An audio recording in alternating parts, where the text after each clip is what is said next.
Hello everyone, ये है computer ज्ञान का सेकंड पार्ट और इस सेकंड पार्ट में हम सबसे पहले डिस्कस करेंगे कंप्यूटर के क्षेत्र में प्रयुक्त प्रमुख शब्दावली। ठीक है, सबसे पहले प्रॉम्प्ट। प्रॉम्प्ट एक अंकित अक्षर या शब्द है जो कि सूचित करता है कि कुंजी पटल यानी कीबोर्ड द्वारा निर्दिष्ट विवरण स्वीकार करने के लिए कंप्यूटर तैयार है अथवा नहीं। एसएमपीएस यानी switch mode power supply.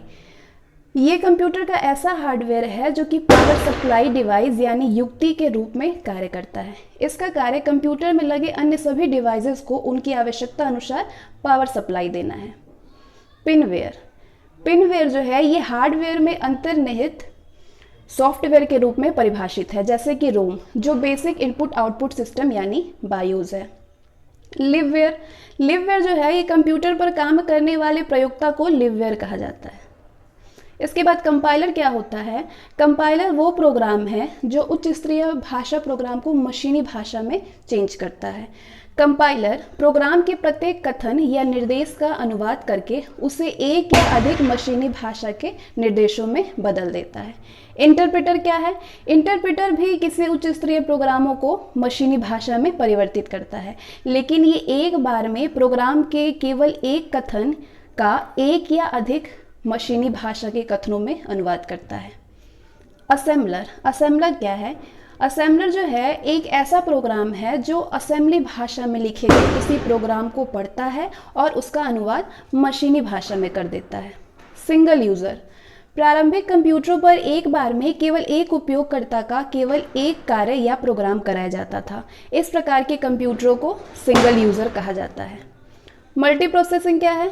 Multi processing से अनेक प्रोग्रामों को एक साथ कार्यान्वित करने की क्षमता प्राप्त होती है।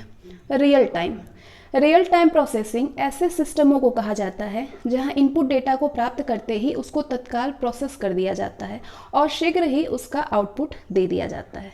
बस जो है विभिन्न युक्तियों तक सामग्री यानी आंकड़ों के संप्रेषण या ऊर्जा पहुंचाने के लिए प्रयुक्त पंक्ति या सर्किट है। डिबग। कंप्यूटर प्रोग्राम में आई त्रुटि को सुधारना डिबग है। जूम क्या होता है? वो ऑप्शन जो किसी प्रोग्राम में मौजूद होता है के द्वारा किसी चित्र या तथ्य को बड़ा करके देखा जाता है, वो होता है जूम। नेटवर्किंग। इसका तात्पर्य विभिन्न कंप्यूटरों को परस्पर जोड़ना है जिसमें ये सर्वर द्वारा जुड़े होते हैं। ठीक है, इससे संबंधित शब्द हैं जैसे लैन यानी लोकल एरिया नेटवर्क, स्थानीय क्षेत्र नेटवर्क, मैन महानगर क्षेत्र यानी मेट्रोपॉलिटन एरिया नेटवर्क, वैन यानी व्यापक क्षेत्र वाइड एरिया नेटवर्क। ये सारे जो है ये इंटरनेट का ही एक स्वरूप है। कंप्यूटर आगे हम जो ये स्ट्रक्चर देखेंगे आप देख सकते हैं, ये है कंप्यूटर सॉफ्टवेयर। ठीक है, कंप्यूटर सॉफ्टवेयर का वर्गीकरण यानी वेरियस कैटेगरीज ऑफ सॉफ्टवेयर। तो सॉफ्टवेयर जो है ये दो प्रकार के होते हैं, सिस्टम सॉफ्टवेयर और एप्लीकेशन सॉफ्टवेयर। सिस्टम सॉफ्टवेयर के अंतर्गत आपके ऑपरेटिंग सिस्टम आते हैं, लैंग्वेज प्रोसेसर आते हैं, डिवाइस ड्राइवर होता है और यूटिलिटी सॉफ्टवेयर होता है। और एप्लीकेशन सॉफ्टवेयर के अंतर्गत आपके जनरल पर्पज सॉफ्टवेयर होता है और स्पेशलिस्ट सॉफ्टवेयर होता है। Specialist software. ठीक है, तो ये स्ट्रक्चर है कंप्यूटर सॉफ्टवेयर का। आगे इन चीज़ को आप डीपली पढ़ेंगे। अव्यवहारिक तौर पर अगर कंप्यूटर को परिभाषित किया जाए तो हम हार्डवेयर को मनुष्य का शरीर और सॉफ्टवेयर को उसकी आत्मा कह सकते हैं। हार्डवेयर कंप्यूटर के हिस्सों को कहते हैं जिन्हें हम हार्डवेयर जो है वो कंप्यूटर के उन हिस्सों को कहा जाता है जिन्हें हम अपनी आंखों से देख सकते हैं, छू सकते हैं। ये जो है ये वास्तविक पदार्थ होता है। इसके विपरीत सॉफ्टवेयर कोई पदार्थ नहीं है। ये वो सूचनाएं हैं, ये जो है वो सूचनाएं, आदेश अथवा तरीके हैं जिनके आधार पर कंप्यूटर का हार्डवेयर कार्य करता है। किसी उपकरण को कैसे कार्य में लेना है इसकी जानकारी सॉफ्टवेयर के अंदर पहले से ही स्थापित हुई होती है। उल्लेखनीय है कि कंप्यूटर को ज़रूरत के अनुसार चलाने के लिए निर्देशों का एक समूह दिया जाता है। इन्हें प्रोग्राम नाम दिया गया है। इन प्रोग्रामों के समूह को ही सॉफ्टवेयर कहते हैं। ठीक है, कंप्यूटर सॉफ्टवेयर को मुख्य रूप से दो भागों में बांटा गया है, जैसे कि आपने स्ट्रक्चर में देखा, सिस्टम सॉफ्टवेयर और एप्लीकेशन सॉफ्टवेयर। तो इन दोनों को आप डीपली देखेंगे। तो सबसे पहले हम डिस्कस करेंगे सिस्टम सॉफ्टवेयर को। सिस्टम सॉफ्टवेयर क्या है? ये कंप्यूटर का मुख्य प्रोग्राम होता है। ठीक है, इसके बिना कंप्यूटर को स्टार्ट नहीं किया जा सकता है। ये सॉफ्टवेयर कंप्यूटर की आंतरिक कार्यप्रणाली यानी इंटरनल ऑपरेशन को नियंत्रित यानी कंट्रोल करता है। सिस्टम सॉफ्टवेयर कंप्यूटर हार्डवेयर को संचालित एवं नियंत्रित करने हेतु डिज़ाइन किया गया है। साथ ही ये एप्लीकेशन सॉफ्टवेयर के परिचालन हेतु प्लेटफॉर्म उपलब्ध कराता है, जैसे कि इनपुट डिवाइसेस, ठीक है, इनपुट डिवाइसेस से डेटा को पढ़ना, सूचना यानी इंफॉर्मेशन को प्रोसेसिंग के पश्चात आउटपुट उपकरणों यानी आउटपुट डिवाइसेस में स्थानांतरित करना, डेटा व निर्देशों को कंप्यूटर के समझने योग्य भाषा में बदलना एक्सेट्रा। ठीक है, ये सारे उसके एग्जाम्पल हैं। सिस्टम सॉफ्टवेयर को कई भागों में वर्गीकृत किया जा सकता है, जैसे operating system, language processor, device driver और यूटिलिटी सॉफ्टवेयर। तो एक एक करके इन चारों को हम डिस्कस करेंगे। सबसे पहले ऑपरेटिंग सिस्टम। ऑपरेटिंग सिस्टम या प्रचलन तंत्र जिसको बोलते हैं, कंप्यूटर का हार्डवेयर और सॉफ्टवेयर के बीच सेतु का कार्य करता है और ये कंप्यूटर का सॉफ्टवेयर घटक होता है। इसी की सहायता से कंप्यूटर में स्थापित प्रोग्राम चलते हैं, जैसे कि उदाहरण M S DOS, Unix, Linux, Windows 7 और विंडोज 8 एक्सेट्रा। ठीक है, M S DOS, Unix, Linux, Windows 7 और विंडोज 8। प्रचालन तंत्र के कार्य, फंक्शन ऑफ ऑपरेटिंग सिस्टम। तो प्रचालन तंत्र के क्या कार्य हैं? फाइल प्रबंधन, फाइल को व्यवस्थित ढंग से संग्रहण युक्त यानी स्टोरेज डिवाइस में संग्रह करने का कार्य प्रचालन तंत्र का होता है। डिवाइस प्रबंधन, इनपुट और आउटपुट डिवाइसेस को नियंत्रित करने का काम प्रचालन तंत्र का होता है। ठीक है, इसके बाद तीसरा कार्य है प्रोसेस प्रबंधन, प्रयोक्ता द्वारा दिए गए निर्देशों को प्रोसेस करने का कार्य प्रचालन तंत्र ही होता है। और मेमोरी प्रबंधन, डेटा को मेमोरी में किस तरह से संग्रह करना है, ये कार्य भी प्रचालन तंत्र ही करता है। प्रचालन तंत्र के कितने प्रकार हैं? तो आइए हम देखते हैं प्रचालन तंत्र के प्रकार। सबसे पहले एकल उपयोगकर्ता, तो यानी सिंगल यूजर ऑपरेटिंग सिस्टम। एकल उपयोगकर्ता ऑपरेटिंग सिस्टम वो ऑपरेटिंग सिस्टम है जिसमें एक समय में केवल एक उपयोगकर्ता कार्य कर सकता है। बहुल उपयोगकर्ता यानी मल्टी यूजर ऑपरेटिंग सिस्टम, वो ऑपरेटिंग सिस्टम जिसमें एक से अधिक उपयोगकर्ता एक ही समय में कार्य कर सकते हैं। ठीक है, कार्य करने की विधि के आधार पर भी प्रचालन तंत्र को दो भागों में विभाजित किया गया है। किसमें? कैरेक्टर यूजर इंटरफेस और ग्राफिकल यूजर इंटरफेस। तो कैरेक्टर यूजर इंटरफेस क्या है? जब उपयोगकर्ता कंप्यूटर सिस्टम को कैरेक्टर के द्वारा सूचना देता है तो इस ऑपरेटिंग सिस्टम को कैरेक्टर यूजर इंटरफेस कहते हैं, जैसे डॉस, यूनिक्स। ठीक है, ग्राफिकल यूजर इंटरफेस, जब उपयोगकर्ता कंप्यूटर से चित्रों के द्वारा सूचना का आदान प्रदान करता है तो इसे ग्राफिकल यूजर इंटरफेस कहा जाता है, जैसे विंडोज। और अब दूसरा आता है language processor. Language processor program द्वारा लिखे गए हाई लेवल लैंग्वेज प्रोग्राम को कंप्यूटर द्वारा समझने योग्य मशीन लैंग्वेज में बदलने का कार्य करता है। लैंग्वेज प्रोसेसर भी कई प्रकार के होते हैं। असेंबलर कई प्रकार के होते हैं, जैसे आपका असेंबलर हो गया, कंपाइलर होता है, इंटरप्रेटर होता है। ठीक है, तो सबसे पहले हम असेंबलर को डिस्कस करते हैं। ये लैंग्वेज प्रोसेसर असेंबली भाषा प्रोग्राम को मशीनी भाषा में चेंज करता है, परिवर्तित करता है। कंपाइलर ये उच्च स्तरीय भाषा को मशीनी भाषा में चेंज करता है। ये पूरे प्रोग्राम को एक ही बार में अनुवादित करता है और प्रोग्राम की सभी गलतियों को उनके लाइन क्रम में एक साथ सूचित करता है। जब सभी गलतियां दूर हो जाती हैं तो प्रोग्राम संपादित हो जाता है और मेमोरी में सोर्स प्रोग्राम की कोई आवश्यकता नहीं रहती है। इंटरप्रेटर ये कंपाइलर की तरह ही उच्च स्तरीय भाषा को मशीनी भाषा में परिवर्तित करता है। ये सोर्स प्रोग्राम की एक लाइन का मशीनी भाषा में अनुवाद करता है और दूसरी लाइन का अनुवाद करने से पहले पिछली लाइन को प्रोसेस करता है। यदि इस लाइन में कोई गलती हो तो उसे उसी समय इंगित करता है और संबोधन के बाद ही आगे बढ़ता है। हर बार प्रोग्राम को संपादन के दौरान इंटरप्रेटर से होकर गुजरना पड़ता है, मतलब अतः इसका मेमोरी में बनना आवश्यक है। ठीक है। तो कंपाइलर और इंटरप्रेटर में अंतर क्या है? कंपाइलर जो है ये पूरे प्रोग्राम को एक साथ लाइन परिवर्तित करता है, जबकि इंटरप्रेटर जो है ये प्रोग्राम को एक एक कर अनुवादित करता है। कंपाइलर पूरे प्रोग्राम को मशीन भाषा में परिवर्तित करता है और सभी गलतियां एक साथ बताता है, जबकि इंटरप्रेटर एक लाइन को मशीन भाषा में परिवर्तित कर उसकी गलतियां बताता है और उस दोष को दूर हो जाने पर आगे बढ़ता है। ठीक है, आगे बढ़ता है। कंपाइलर जो है अशुद्धियों को हटाने में धीमा है और इंटरप्रेटर अशुद्धियों को हटाने में तेज है, तीव्र है। कंपाइलर संपादन में कम समय लेता है और इंटरप्रेटर संपादन में अधिक समय लेता है। ठीक है, तो ये था कंपाइलर और इंटरप्रेटर में क्या डिफरेंस है। तीसरा आता है डिवाइस ड्राइवर। डिवाइस ड्राइवर जो है ये विशेष तरह के प्रोग्राम होते हैं जो कि कंप्यूटर सिस्टम को विभिन्न हार्डवेयर उपकरणों जैसे कि प्रिंटर, स्कैनर, मॉडेम आदि से जोड़ने की अनुमति देता है।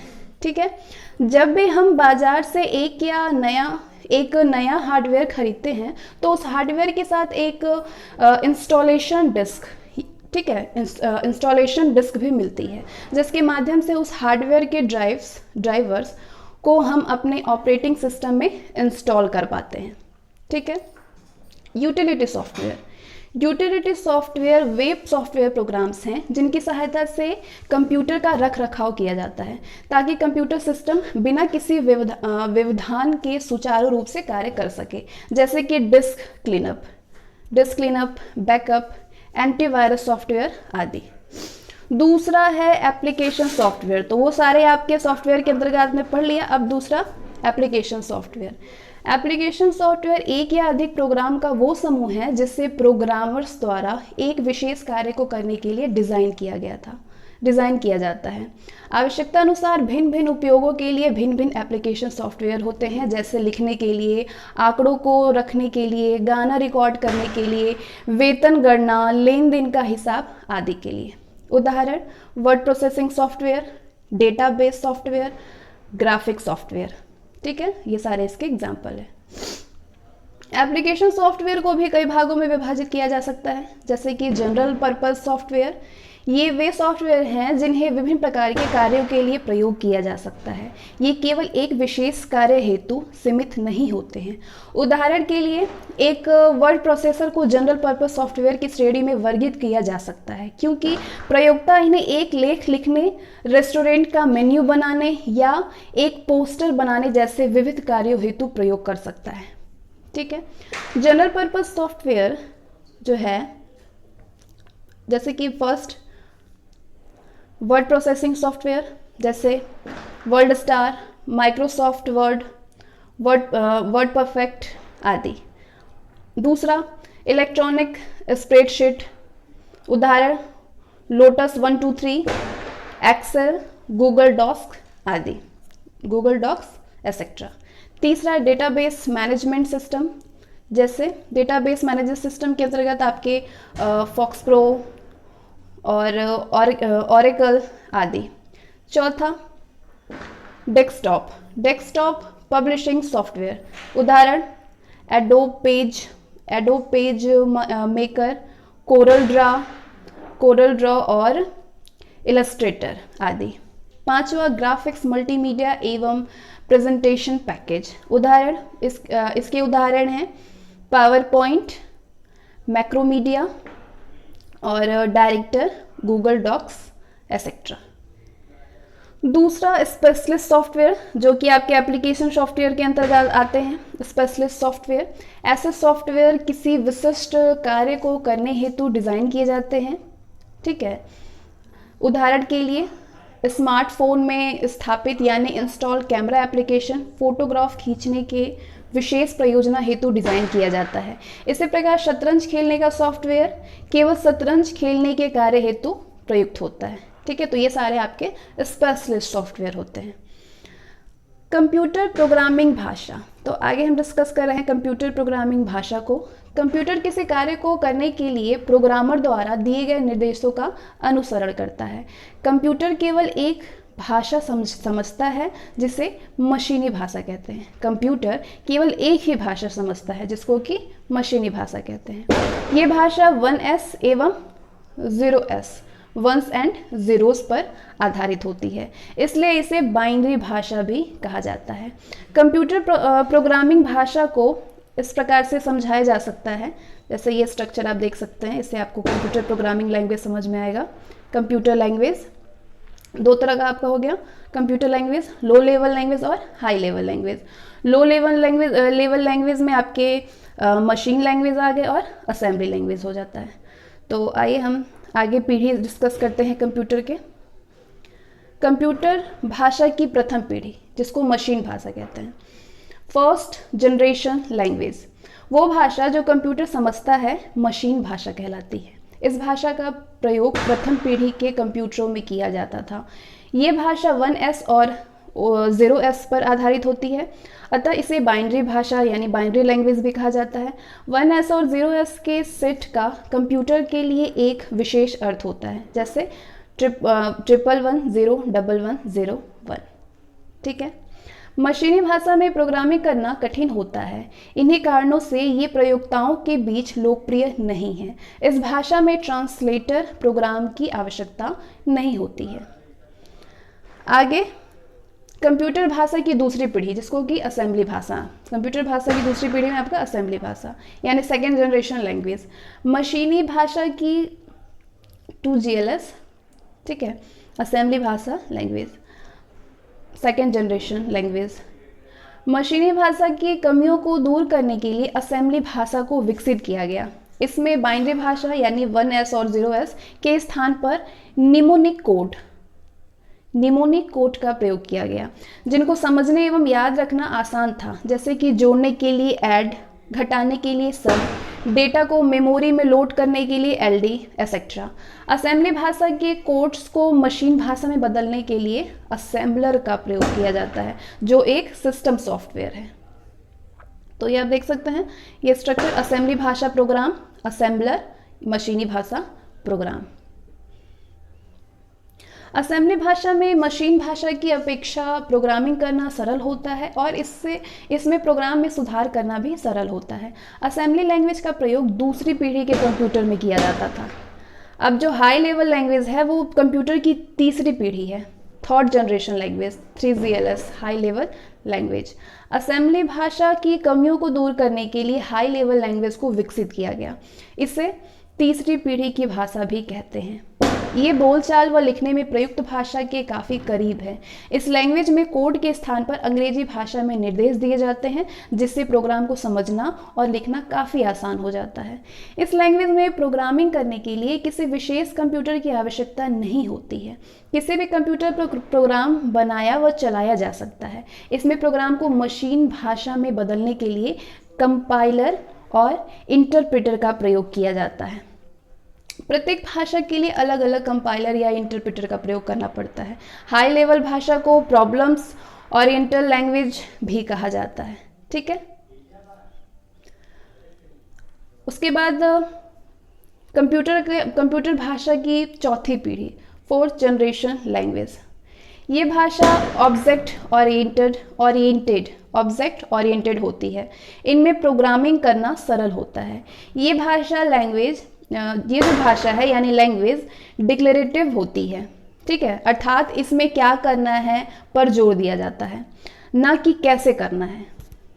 जैसे कि आपका SQL, FOXPRO, पर्ल एक्सेट्रा। उच्च स्तरीय भाषा एवं उनके अनुप्रयोग, high level language and their applications. तो आइए हम डिस्कस करते हैं।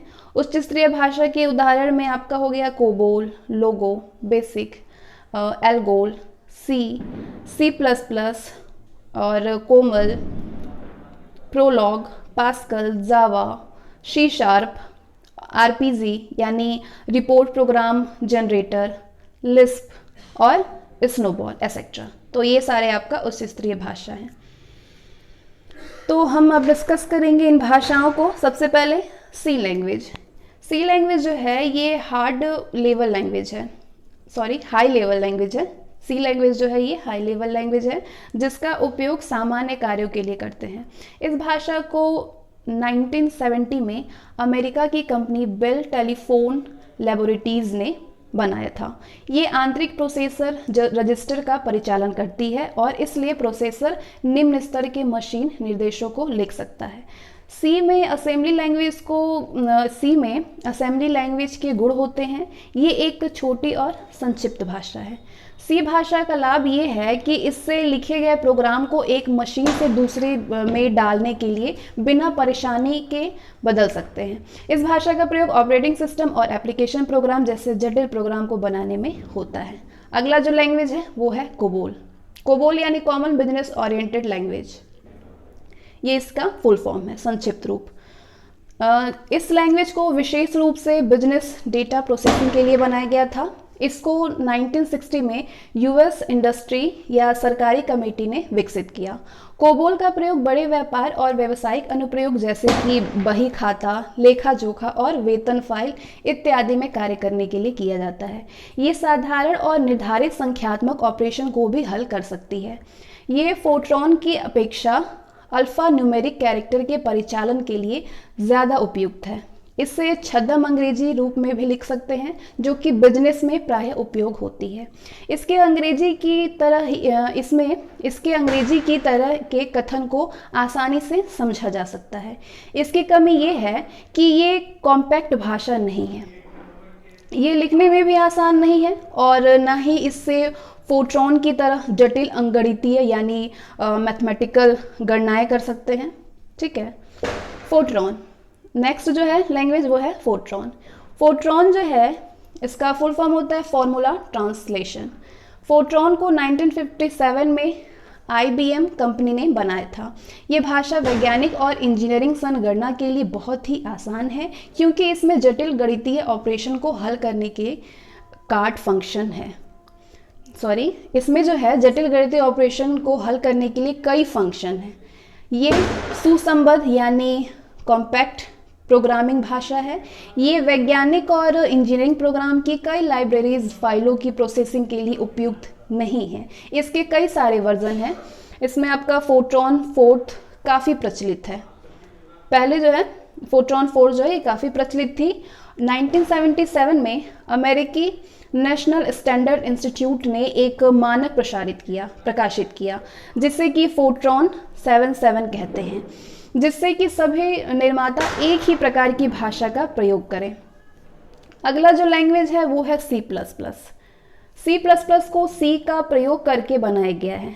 C इसकी वाक्य रचना यानी सिंटैक्स का आधार है। यद्यपि C++ का प्रयोग C की तरह प्रोसीजरल प्रोग्राम लिखने में कर सकते हैं, लेकिन इसकी वास्तविक उपयोगिता ऑब्जेक्ट ओरिएंटेड प्रोग्राम लिखने में है। इस प्रकार C++ प्रोग्राम भाषा ऑब्जेक्ट ओरिएंटेड सुविधा भी प्रदान करती है। अगला लैंग्वेज है जावा।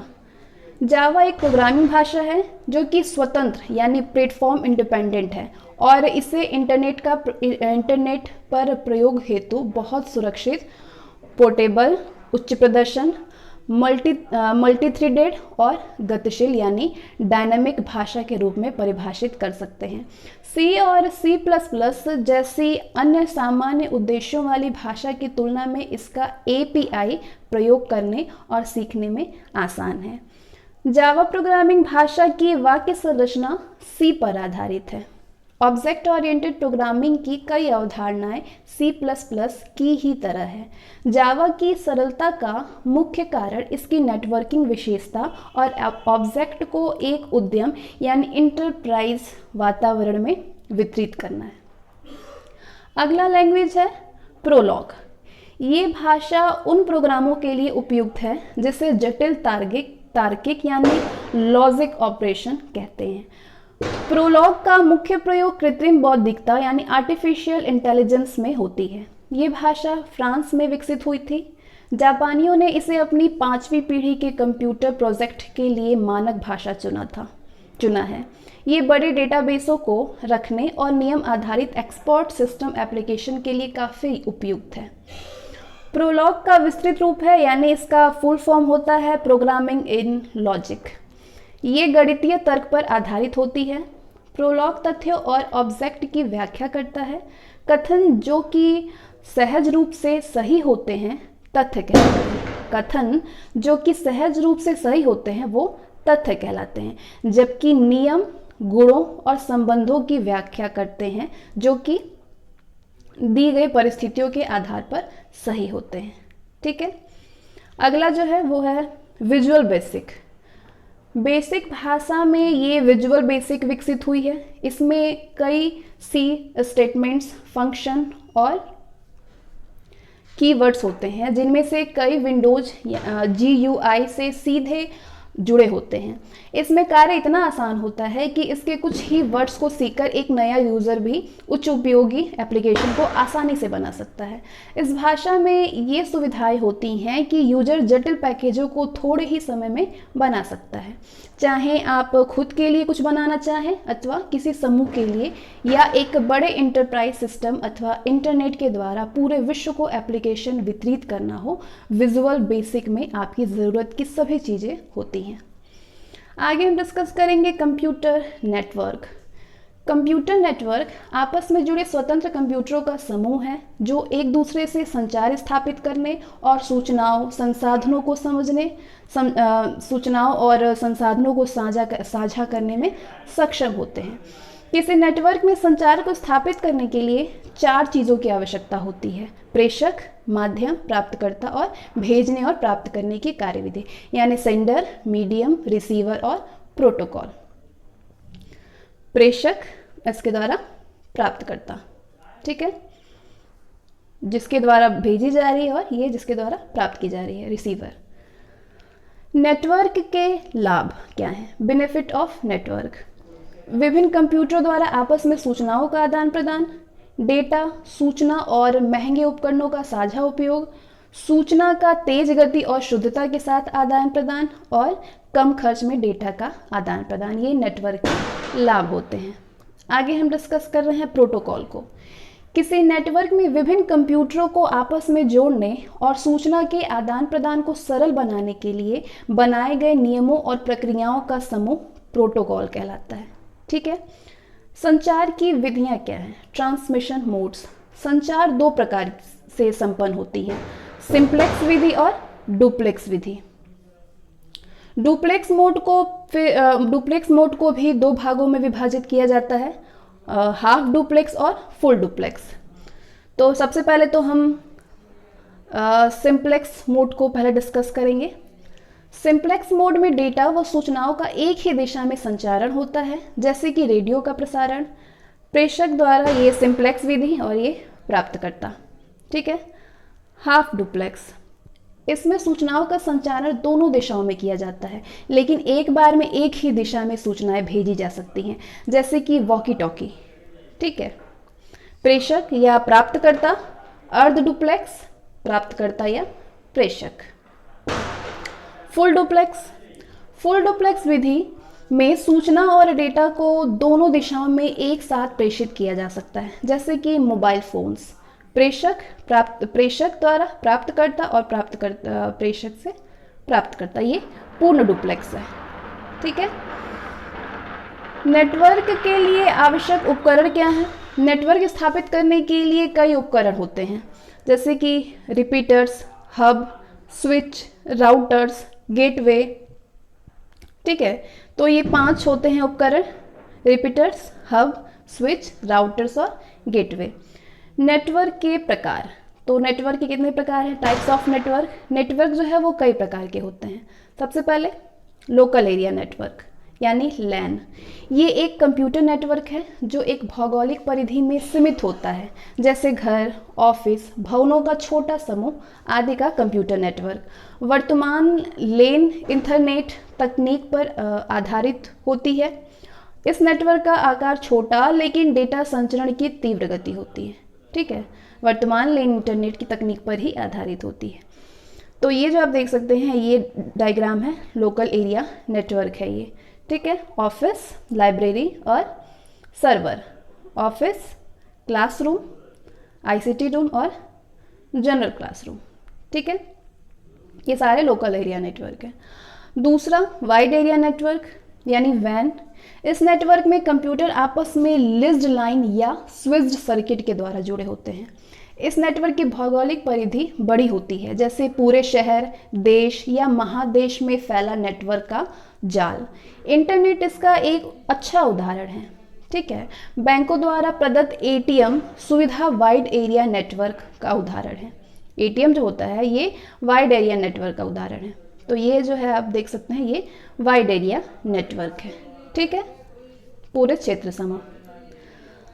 मेट्रोपॉलिटन एरिया नेटवर्क यानी मैन, इसके अंतर्गत 2 या 2 से अधिक लोकल एरिया नेटवर्क एक साथ जुड़े होते हैं। ये एक शहर की सीमाओं के भीतर स्थित कंप्यूटर नेटवर्क होता है। ठीक है, ये जो आप देख सकते हैं ये मेट्रोपॉलिटन एरिया नेटवर्क है, मैन। ठीक, इंटरनेट, फेयरवेल, थोड़ा सा ये ब्लरी हो गया है बट आप इसको समझ लीजिए। संचार के माध्यम क्या है? ट्रांसमिशन मीडिया, ऐसे भौतिक यानी फिजिकल माध्यम जिनके द्वारा एक कंप्यूटर से भेजी जाने वाली सूचना और सिग्नल नेटवर्क में जुड़े दूसरे कंप्यूटरों तक पहुंचाई जा सकती है, जिसे कि संचार माध्यम कहते हैं। ठीक है, संचार माध्यम के कितने प्रकार हैं? तो संचार माध्यम 2 प्रकार के होते हैं, तार युक्त संचार माध्यम यानी वायर ट्रांसमिशन मीडिया और बेतार संचार माध्यम यानी वायरलेस ट्रांसमिटर मीडिया। तो इन दोनों को हम डिस्कस करेंगे डीपली। तार युक्त संचार माध्यम यानी वायर्ड ट्रांसमिशन मीडिया। ठीक है, इसके अंतर्गत धातु या फाइबर के बने हुए तार आते हैं जो कि विद्युत संकेतों यानी इलेक्ट्रॉनिक सिग्नल्स अथवा प्रकाशीय संकेतों यानी लाइट सिग्नल्स के रूप में डेटा या सूचना को एक उपकरण से दूसरे उपकरण तक पहुंचाते हैं, जैसे कि ट्विस्ट पेयर केबल यानी युग्म तार और कोएक्सियल केबल, प्रकाशीय तंतु यानी फाइबर ऑप्टिक केबल। तो ये सारे जो हैं ये तार युक्त संचार माध्यम है, वायर्ड संचार माध्यम। युग्म तार क्या है? तो एक एक अब हम युग्म तार को डिस्कस करेंगे, यानी ट्विस्ट पेयर केबल क्या है। युग्म तार जो है इसमें तांबे के 2 तार होते हैं जिन पर कुचालकों की परत चढ़ी रहती है। ये तार आपस में लिपटे रहते हैं और संतुलित माध्यम बनाते हैं। ये संकेतों को रिपीटर के बिना लंबी दूरी लगभग 1 किलोमीटर तक ले जाने में सक्षम होती है। ठीक है, ये युग्म तार है। ठीक, पेयर्स आप देख सकते हैं, कंडक्टर, इंसुलेटर, केबल जैकेट और ठीक ये स्विच्ड पेयर साइड व्यू है इसका। अगला कोएक्सियल केबल। तो इन केबलों को हम डिस्कस कर रहे हैं, जैसे कि आप देख सकते हैं तार युक्त संचार में आपने देखा था युग्म तार, कोएक्सियल केबल और प्रकाशीय तंतु यानी फाइबर ऑप्टिक केबल। तो युग्म तार आपने समझ लिया, अब हम कोएक्सियल केबल को पढ़ेंगे। इसमें केंद्रीय ठोस चालक के चारों ओर चालक तार की जाली, जिसे कि शील्ड भी कहते हैं, वो रहती है और दोनों के बीच प्लास्टिक का कुचालक रहता है। तार की जाली भी कुचालक से ढकी रहती है। संकेतों का संचारण केंद्रीय ठोस तार से होता है, जबकि शील्ड अर्थ से जुड़ा रहता है। इसमें संकेतों की हानि अपेक्षाकृत कम होती है, इसकी बैंडविड्थ अधिक होती है और इस संकेतों को अधिक दूरी तक ले जा सकता है। ये जो है ये संकेतों को अधिक दूर तक ले जा सकता है। इसका उपयोग केबल टीवी नेटवर्क में भी किया जाता है। तो आप देख सकते हैं ये है कोएक्सियल केबल। प्लास्टिक जैकेट, ये इसका प्लास्टिक जैकेट है और ये डाइलेक्ट्रिक इंसुलेटर है और ये जो है ये मेटेलिक शील्ड है। ठीक है, और ये इसका आप देख सकते हैं ये होल, ये सेंटर कोड है, सेंटर कोर। प्रकाशीय तंतु, ये तार युक्त माध्यम है। इसमें ग्लास या प्लास्टिक या सिलिका का बना अत्यंत पतला तंतु होता है जो कि एलईडी या लेजर डायोड द्वारा उत्पन्न संकेत युक्त प्रकाश को एक स्थान से दूसरे स्थान तक ले जाता है। प्रकाश को पुनः संकेतों में बदलने के लिए फोटो डायोड का इस्तेमाल किया जाता है। ये प्रकाश के पूर्ण आंतरिक परावर्तन के आधार पर कार्य करता है। इसके संचरण में ऊर्जा की खपत अत्यंत कम होती है। ये रेडियो आवृत्ति अवरोधों से मुक्त होता है। इसमें शोर अत्यंत कम, बैंडविड्थ अधिक, गति तीव्र और संकेतों की हानि निम्नतम होती है। ये लंबी दूरी के संचार के लिए उपयुक्त होता है, पर इसको लगाने और रख रखाव का खर्च अधिक होता है। ठीक है, तो ये है प्रकाशीय तंतु। ठीक है, एक्सेप्टेंस स्कोर, कोन, और ये जो है ये क्लैडिंग है, ये कोर है इसके, ये क्लैडिंग है, ये जो है प्रकाशीय तंतु है। इसके बाद बेतार संचार माध्यम यानी वायरलेस मीडियम, ठीक है। बेतार संचार माध्यमों के द्वारा डेटा और सूचना तरंगों के रूप में एक उपकरण से दूसरे उपकरण तक पहुंचाती है। बेतार संचार माध्यमों के द्वारा डेटा और सूचना तरंगों के रूप में एक उपकरण से दूसरे उपकरण तक पहुंचाती है, जैसे कि ब्लूटूथ, इंफ्रारेड, माइक्रोवेव एक्सेट्रा, ठीक है। तो ये आप देख सकते हैं, ये है ब्लूटूथ, ठीक। तो अब इन सबको हम एक एक करके डिस्कस करेंगे, माइक्रोवेव, ब्लूटूथ और इंफ्रारेड। सबसे पहले माइक्रोवेव। इसमें उच्च आवृत्ति वाली विद्युत चुंबकीय तरंगों के संप्रेषण से संचार स्थापित किया जाता है, ठीक है। वाईफाई यानी वायरलेस फिडले, वाईफाई का फुल फॉर्म क्या होता है? वायरलेस फिडले। वाईफाई एक लोकल एरिया बेतार प्रौद्योगिकी यानी वायरलेस टेक्नोलॉजी है, जो कि 2.4 गीगाहर्ट्ज, ठीक है, GHz, UHF यानी अल्ट्रा हाई फ्रिक्वेंसी, और 5 GHz यानी SHF सुपर हाई फ्रिक्वेंसी की रेडियो तरंगों के माध्यम से किसी इलेक्ट्रॉनिक उपकरण को डेटा का आदान प्रदान करने या इंटरनेट से जुड़ने की सुविधा प्रदान करती है। ये है वाईफाई का स्ट्रक्चर, आप देख सकते हैं। A wifi router, B wifi phone, C wifi radio और D wifi laptop. A wifi router, B wifi phone, C wifi radio और वाईफाई लैपटॉप, ठीक है। वाईफाई नाम एक ट्रेडमार्क नाम है, ट्रेडमार्क नेम है, जिसका स्वामित्व वाईफाई अलायंस के पास है। वाईफाई अलायंस ही वाईफाई प्रौद्योगिकी के प्रचार प्रसार और वाईफाई उत्पादों के प्रमाणीकरण का कार्य करता है। वाईफाई नेटवर्क IEEE 802.11 मानकों पर आधारित होते हैं, ठीक है। IEEE 802.11 ये मान। वाईफाई में केबल मॉडेम की बजाय वाईफाई राउटर का इस्तेमाल होता है। वाईफाई नेटवर्क में राउटर और कंप्यूटर के बीच में कोई भी तार जोड़ने की ज़रूरत नहीं होती है। हाँ, कंप्यूटर में एक वायरलेस कार्ड जरूर स्थापित करना पड़ता है, यदि ना स्थापित हो तो, जो वाईफाई राउटर से संकेत ग्रहण करता है। अगला भाग है वाईमैक्स। वाईमैक्स यानी world wide interoperability for microwave access. WiMAX उच्च गति एवं लंबी रेंज की एक वायरलेस युक्ति है, जो वाईफाई तकनीक की उत्तराधिकारिणी कही जा सकती है। इसकी प्रणाली भी वाईफाई के समान ही होती है, लेकिन इसकी अधिकतम रेंज 50 किलोमीटर तक होती है। वाईमैक्स का विकास वाईमैक्स फोरम द्वारा किया गया है। वाईमैक्स का प्रयोग बहुत बड़े क्षेत्र जैसे कि पूरी की पूरी कॉलोनी या शहर में वायरलेस इंटरनेट कनेक्टिविटी के लिए किए जाने लगा है।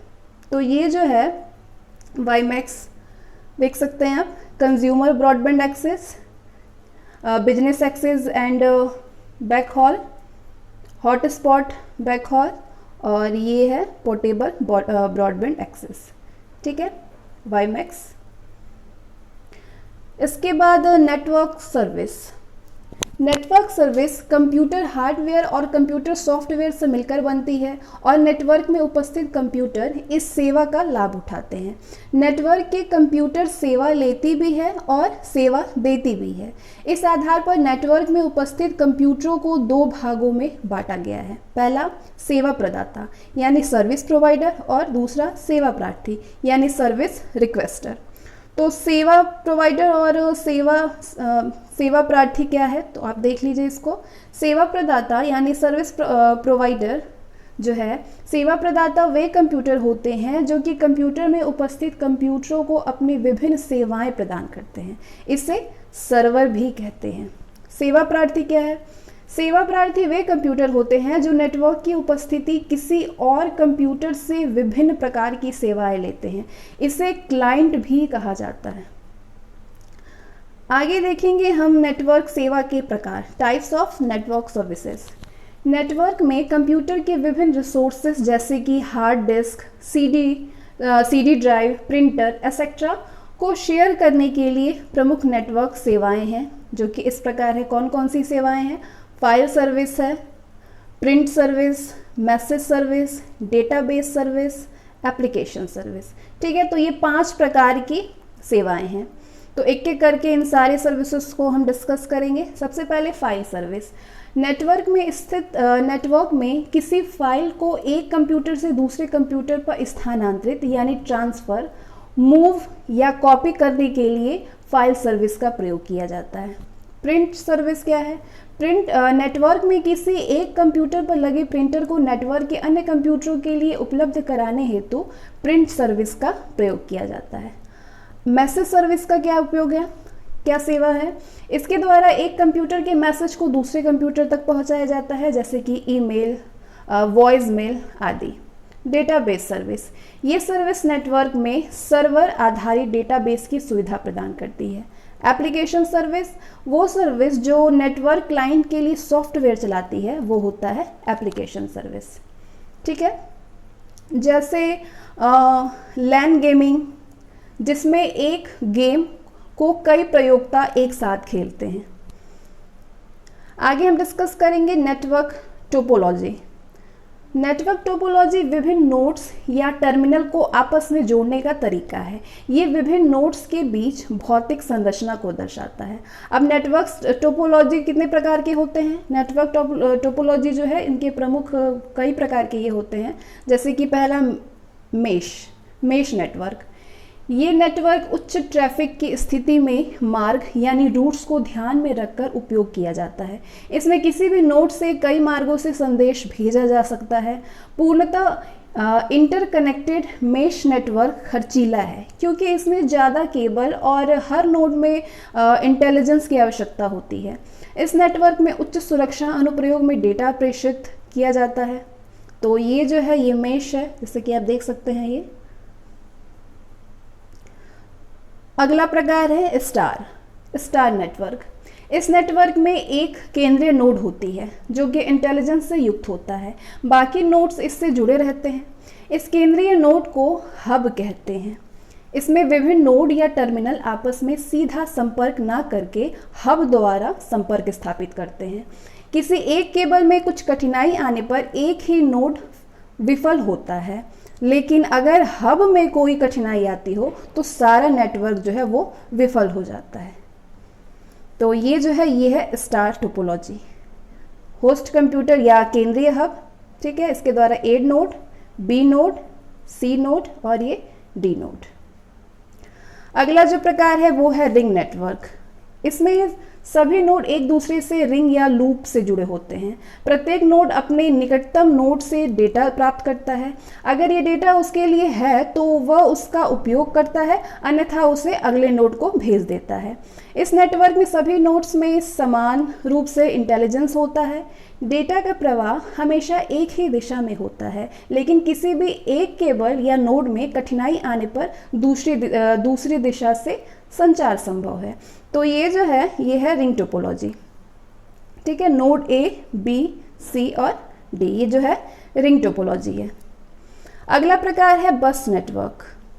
इस नेटवर्क में सभी नोड्स एक ही केबल में जुड़े रहते हैं। कोई भी नोड किसी दूसरे नोड को डेटा प्रेषित करना चाहता है तो उसे देखना होता है कि बस में कोई डेटा प्रवाहित तो नहीं हो रहा है। बस खाली रहने पर नोड डेटा प्रेषित कर सकता है। डेटा को पैकेट में भेजा जाता है जिसमें कि विशेष पता रहता है। कंप्यूटर नोड्स इस पते को पढ़कर अपने लिए बने डेटा को ग्रहण करते हैं। इसमें कम केबल की आवश्यकता होती है और कोई नया मोड जोड़ना आसान होता है, लेकिन प्रमुख ट्रांसमिशन लाइन में कठिनाई आने पर सारा नेटवर्क जो है वो विफल हो जाता है। लैन में मुख्यतः यही टोपोलॉजी का प्रयोग किया जाता है। ठीक है, बस टोपोलॉजी, ये देखिए बस टोपोलॉजी है। ये नोड ए, इसके अंतर्गत नोड बी, नोड ए है, नोड बी ये अंत बिंदु, और ये नोड सी ट्रांसमिशन लाइन ये है, और नोड डी। तो ये है बस टोपोलॉजी। अगला प्रकार है हाइब्रिड टोपोलॉजी। हाइब्रिड टोपोलॉजी को सभी टोपोलॉजीज का संयोजन यानी कॉम्बिनेशन कहा जाता है। इसमें दो या दो से ज़्यादा टोपोलॉजी जुड़ जाती है। जैसे ये देखिए, ये हाइब्रिड टोपोलॉजी है। एक से ज़्यादा इसमें टोपोलॉजी जो है वो जुड़ जाती हैं। सोर्स रेप्लिका ये लोकल डेटा रिपोजिटरी है, इंस्टीट्यूशन। तो ये है हाइब्रिड टोपोलॉजी। आगे हम डिस्कस करेंगे मॉड्यूलेशन को। डिजिटल संकेतों को संचार माध्यमों पर भेजने के लिए एनालॉग संकेतों में बदलने की प्रक्रिया को मॉड्यूलेशन कहा जाता है। एनालॉग संकेतनों के 3 गुण होते हैं, आयाम यानी एप्लीट्यूड, आवृत्ति यानी फ्रीक्वेंसी और कला यानी फेज। इन्हीं के आधार पर मॉड्यूलेशन की 3 विधियां हैं। तो 3 कौन कौन सी विधियां हैं मॉड्यूलेशन की? पहला आयाम मॉड्यूलेशन यानी एम्पलीट्यूड मॉड्यूलेशन। इसमें बाइनरी संकेतों 0 और 1 के लिए 2 आयाम निर्धारित किए जाते हैं। इसमें एनालॉग संकेतों के आयाम को डिजिटल संकेतों के अनुसार बदला जाता है, जबकि आवृत्ति और कला नियत रहते हैं। दूसरा मॉड्यूलेशन है आवृत्ति मॉड्यूलेशन, फ्रीक्वेंसी मॉड्यूलेशन। एनालॉग संकेतों की आवृत्ति को डिजिटल संकेतों यानी 0 और 1 के अनुसार बदला जाता है, जबकि आयाम और कला नियत रहते हैं। तीसरा कला मॉड्यूलेशन यानी फेज मॉड्यूलेशन। इसमें एनालॉग संकेतों के कला यानी फेज को डिजिटल संकेतों के अनुसार बदला जाता है, जबकि आयाम और आवृत्ति नियत रहती है। आगे डिस्कस करेंगे मॉडेम को। मॉडेम जो है ये मॉड्यूलेटर डीमॉड्यूलेटर का संक्षिप्त रूप है। कंप्यूटर डिजिटल संकेत उत्पन्न करता है, जबकि संचार माध्यम पर केवल एनालॉग संकेत भेजा जा सकता है। मॉडेम वो युक्ति है जो कंप्यूटर के डिजिटल संकेतों को एनालॉग संकेत में बदलकर संचार माध्यम पर भेजा जाता है और आने वाले एनालॉग संकेतों को डिजिटल संकेत में बदलकर उसे कंप्यूटर के प्रयोग के योग्य बनाता है। मॉडेम को सिस्टम यूनिट के कम्युनिकेशन पार्ट से जोड़ा जाता है। ठीक है, ये है मॉडेम के प्रकार, टाइप्स ऑफ। तो ये देख सकते हैं आप, ये मॉडेम है। तो मॉडेम के प्रकार कितने हैं? टाइप्स ऑफ मॉडेम, आंतरिक मॉडेम यानी इंटरनल मॉडेम, इसे सिस्टम यूनिट के अंदर स्थापित किया जाता है। बाह्य मॉडेम यानी एक्सटर्नल मॉडेम, इसे सिस्टम यूनिट के बाहर रखा जाता है। तो 2 प्रकार होते हैं मॉडेम के, आंतरिक मॉडेम और बाह्य मॉडेम। आगे हम देखेंगे इंटरनेट एवं ईमेल एक परिचय। तो इंटरनेट और ईमेल को हम इंट्रोड्यूस करेंगे। Internet and email and introduction. Internet एक ऐसा विश्वव्यापी नेटवर्क है जिसमें सूचनाओं का एक स्थान से दूसरे स्थान पर आदान प्रदान बहुत ही सरलता से किया जा सकता है। इसमें विभिन्न प्रकार के कंप्यूटर एक दूसरे से विभिन्न माध्यमों से जुड़े होते हैं। दूसरे शब्दों में आपस में जुड़े कई नेटवर्कों के समूह को इंटरनेट नेटवर्क या इंटरनेट कहते हैं। यानी a collection of interconnected network is called an inter network और जस्ट इंटरनेट। ठीक है, इंटरनेट कई लेंस के समूह के रूप में भी परिभाषित किया जा सकता है जो कि आपस में वैन से जुड़े होते हैं। ठीक है, तो आप देख सकते हैं ये स्ट्रक्चर इंटरनेट का। इंटरनेट जो है, internet the network of networks, an internal node, wide area networks जो कि वैन से जुड़ा होता है। ठीक है, लैन, और ये है लैन, लोकल एरिया नेटवर्क। इंटरनेट की संकल्पना, concept and standard of internet. Internet एक ऐसी धारणा है कि जिसमें दुनिया भर के लाखों कंप्यूटर आपस में नेटवर्क से जुड़े होते हैं, आपस में जुड़े हैं, लेकिन कोई भी इंटरनेट का मालिक या स्वामी नहीं कहलाया जा सकता है।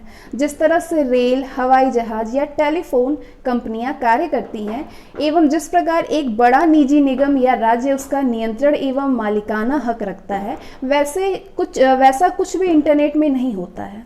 विभिन्न राष्ट्रों ने अपने अपने देश के नागरिकों के लिए इंटरनेट से संबंधित कुछ नियम बनाए हैं, लेकिन वे नियम दूसरे देश के नागरिकों पर लागू नहीं होता है। अतः ये एक तरह से व्यक्तिगत स्वतंत्रता की दिशा में महत्वपूर्ण कदम है। इसमें प्रत्येक व्यक्ति अपनी अपनी इच्छा अनुसार इंटरनेट पर कार्य कर सकता है अथवा इंटरनेट पर सर्चिंग भी कर सकता है।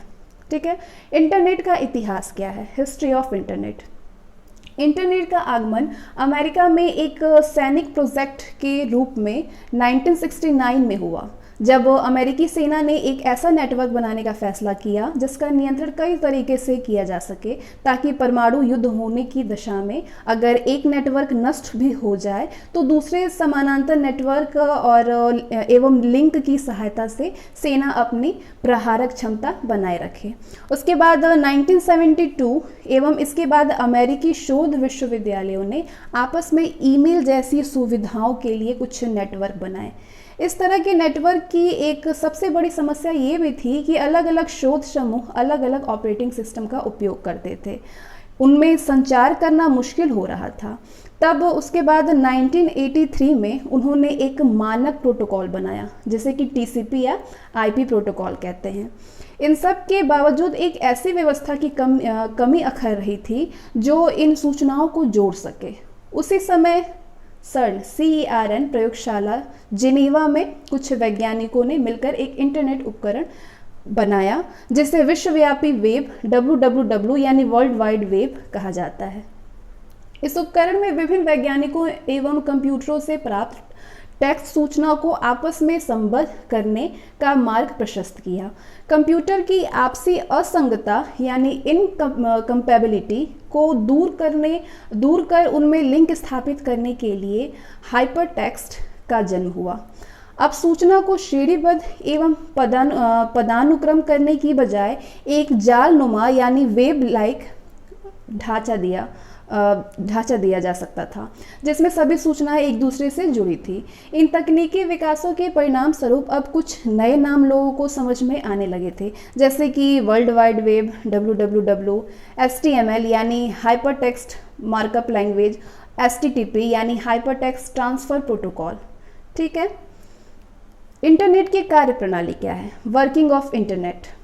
इंटरनेट कई छोटे कंप्यूटर नेटवर्क का एक बड़ा नेटवर्क है जो कि दुनिया भर में फैला हुआ है। इसमें कई नेटवर्क, केबल, उपग्रह, मॉडल युक्तियों की सहायता से आपस में जुड़े हैं।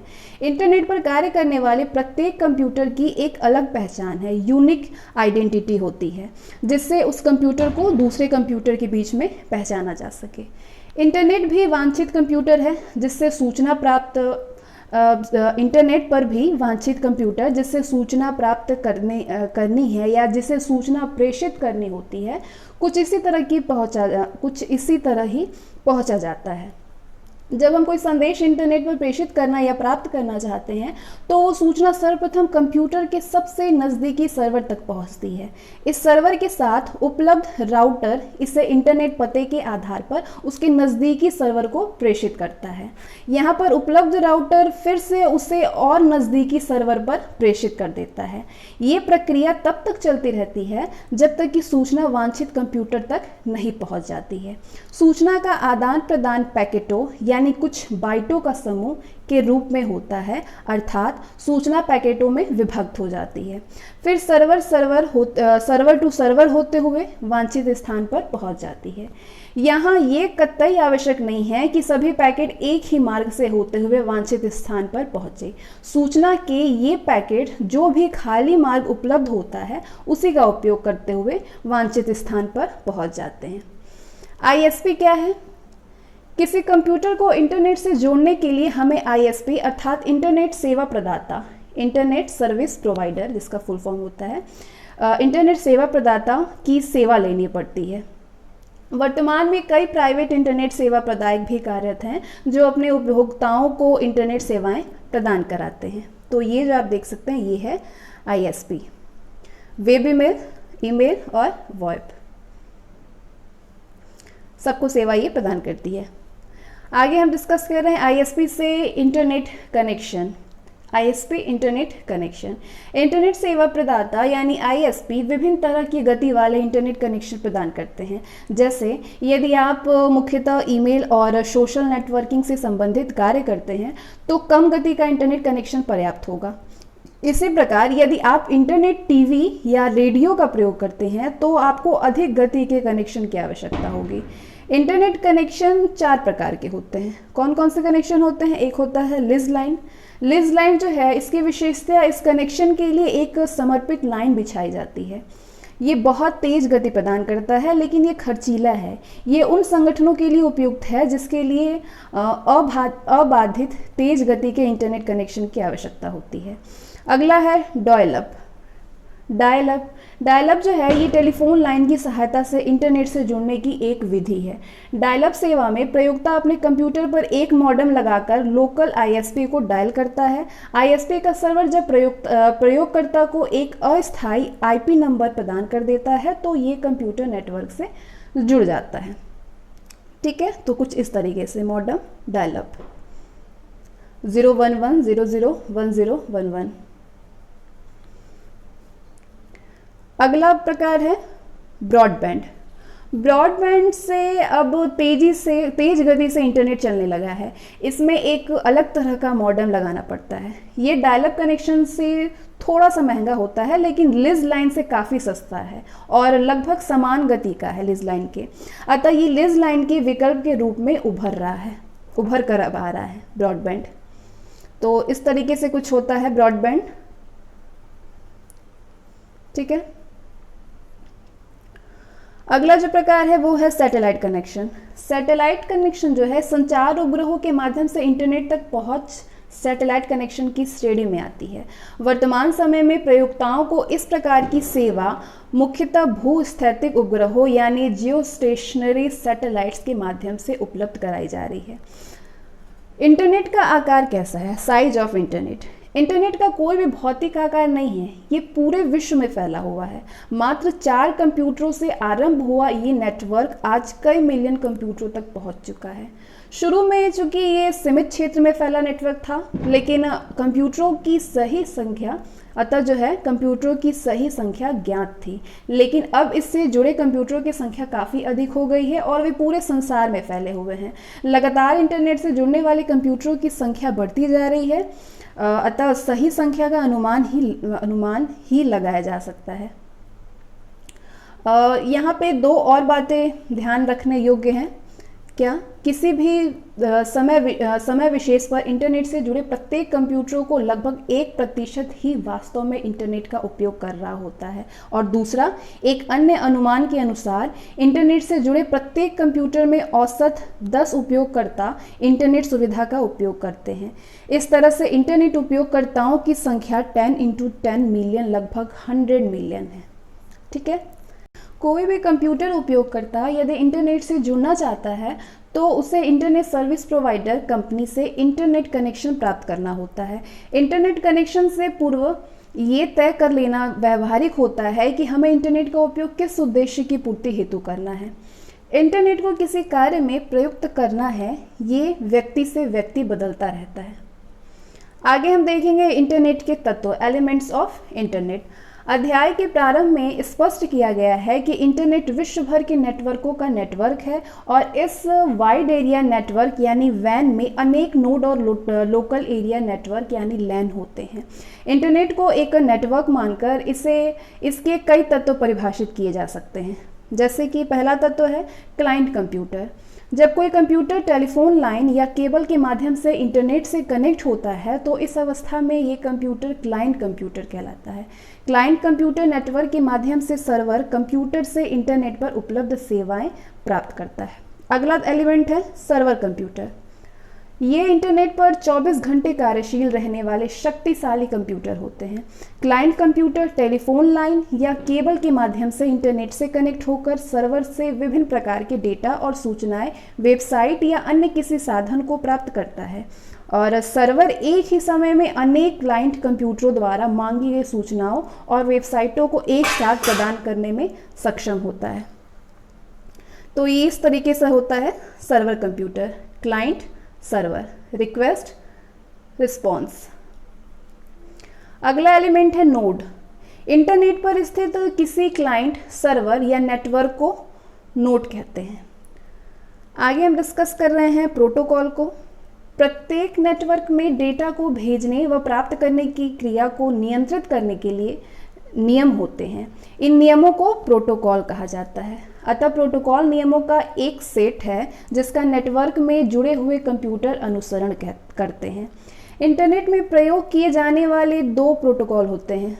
ट्रांसमिशन कंट्रोल प्रोटोकॉल और इंटरनेट प्रोटोकॉल या TSP और IP।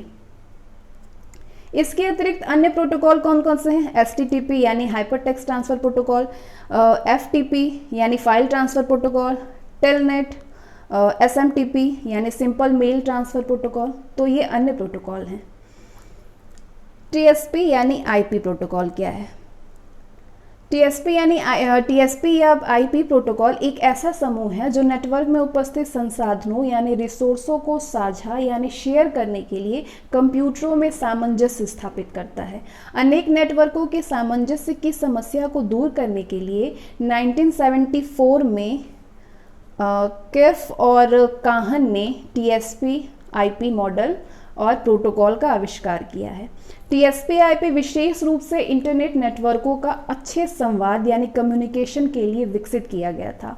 ये एक महत्वपूर्ण आविष्कार था क्योंकि आज तक भी इंटरनेट में TSP या IP की विशेष भूमिका बनी हुई है। TSP यानी ट्रांसमिशन कंट्रोल प्रोटोकॉल, ये एक नेटवर्क के कंप्यूटर से भेजे गए संदेशों को डेटाग्राम्स में विभक्त करता है और प्राप्तकर्ता कंप्यूटर में विभक्त डेटाग्राम्स को पुनर्गठित यानी रीअसेंबलिंग करके संदेश के रूप में देता है।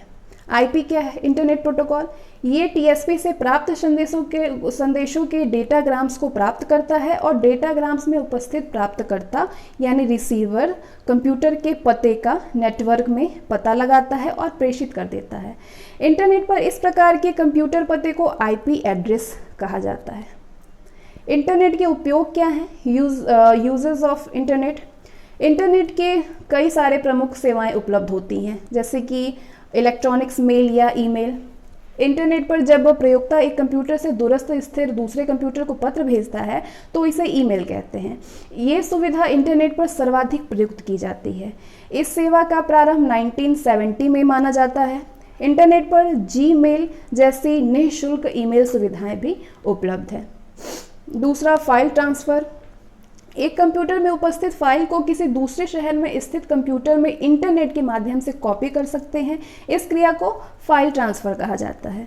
इसके लिए इंटरनेट पर एक प्रोटोकॉल क्रियाशील होता है जिसे कि फाइल ट्रांसफ़र प्रोटोकॉल यानी FTP कहते हैं। इसके बाद अगला जो है वर्ल्ड वाइड वेब। इस अनुप्रयोग का आविष्कार ब्रिटिश कंप्यूटर विज्ञानी टिम बर्नर्स-ली ने 1989 में जिनेवा स्थित European laboratory for particle physics यानी CERN में किया था। किसी वेबसाइट पर टेक्स्ट, चित्र, ध्वनि और वीडियो के साथ सूचना को अनेक पेजों वेब पेज में www की सहायता से इंटरनेट पर प्रदर्शित करना सुगम हो जाता है। इस सेवा की विशेषता ये है कि इसके द्वारा वेबसाइटों में लिंक के जरिए अन्य वेबसाइटों पर माउस के सिर्फ एक क्लिक करने भर से ही जाया जा सकता है। Web page HTML, JavaScript, VB script आदि भाषाओं में लिखे जाते हैं। अगला जो है वो है रिमोट लॉगिंग। टैलेंट जैसी सेवाओं के द्वारा हम इंटरनेट पर किसी भी स्थान से दूरस्थ किसी भी कंप्यूटर पर कार्य और उसके संसाधनों का उपयोग कर सकते हैं। ऐसी क्रिया रिमोट लॉगिंग कहलाती है। पांचवा, चैटिंग तुरंत संचार यानी कम्युनिकेशन की सुविधा प्रदान करता है। आप किसी चैट प्रोग्राम की सहायता से संदेशों का आदान प्रदान कर सकते हैं।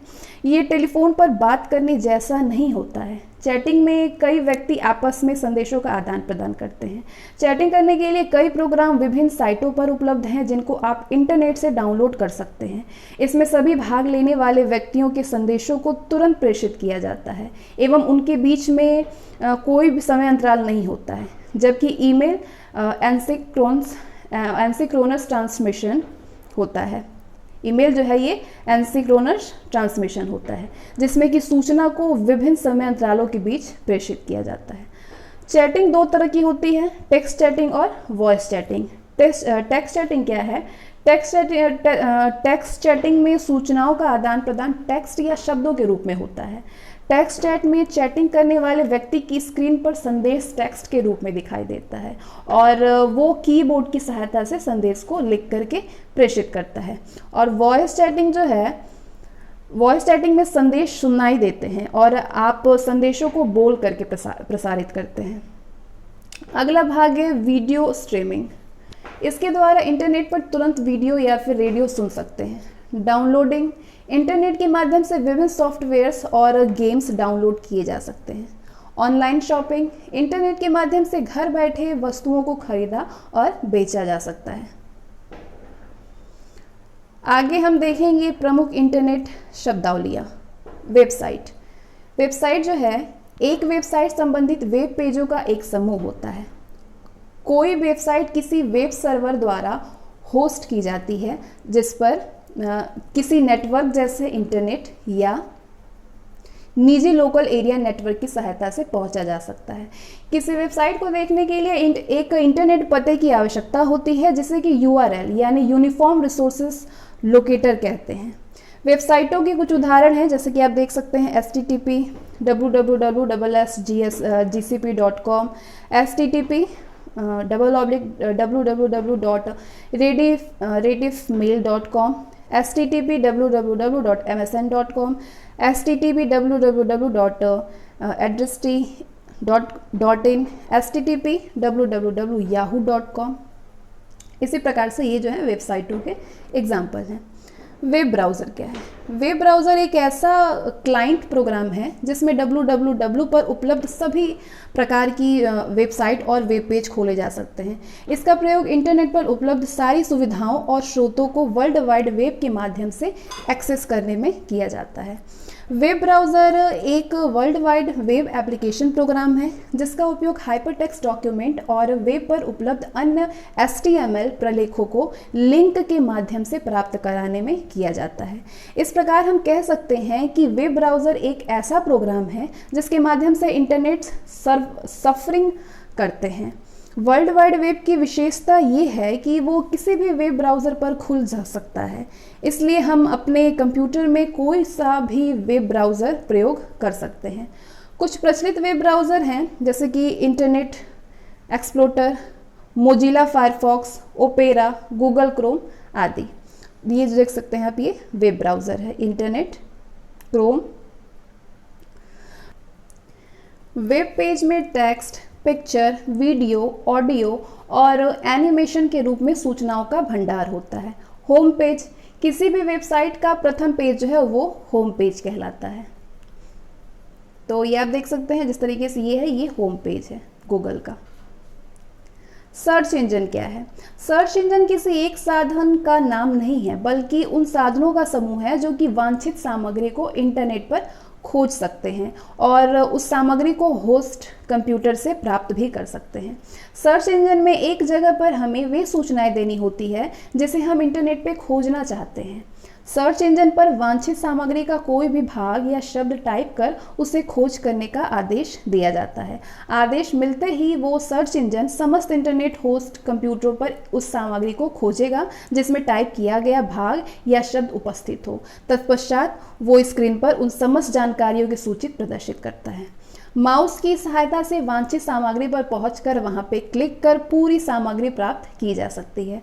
इस समय कई सारे सर्च इंजन बहुतायत के उपयोग में लाए जा रहे हैं जैसे कि याहू, www.yahoo.com, गूगल, वेबोपीडिया। ठीक है, आगे डिस्कस कर रहे हैं uniform resource locator URL। Internet पर किसी सर्वर सेवा के नाम को व्यक्त करने वाला एक अद्वितीय पता यानी यूनिक एड्रेस URL कहलाता है। ये URL ही इंटरनेट पर किसी सेवा, संस्था या सर्वर के ठिकाने को खोजने का साधन होता है। जैसे कि http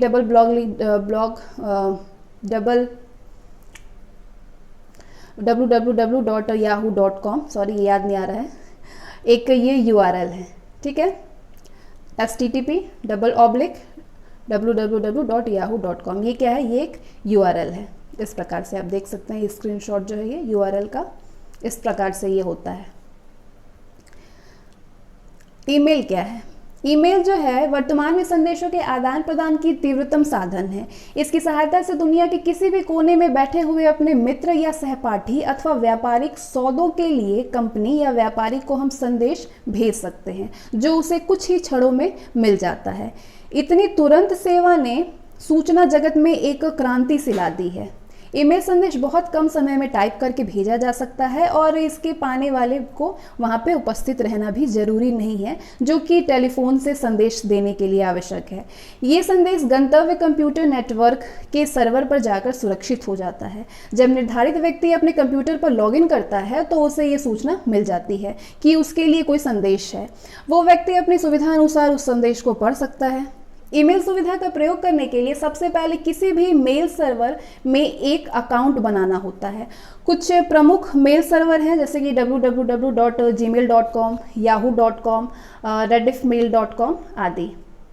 तो ईमेल अकाउंट बनाना क्या है, ईमेल अकाउंट कैसे बनाते हैं, स्टेप टू स्टेप आप देखेंगे। To create an email account, step 1, जिस भी वेबसाइट पर ईमेल अकाउंट बनाना है उसे ओपन करें, जैसे कि gmail.com। स्टेप 2, क्रिएट अकाउंट पर क्लिक करें। स्टेप 3, फॉर्म भरें, जो भी फॉर्म आता है उस पर जो भी आपसे मांगा जाएगा उसको आप भरें, ठीक है। Create new account, don't have a Yahoo ID, तो एक नया अकाउंट क्रिएट करना होता है। क्रिएट कैसे करते हैं, फॉर्म भरने के बाद आपको एक यूज़र नेम और पासवर्ड दिया जाता है, जैसे कि ssg@yahoo.co.in एक ईमेल आईडी है जिसमें यूज़र अपने इस आईडी को डालता है।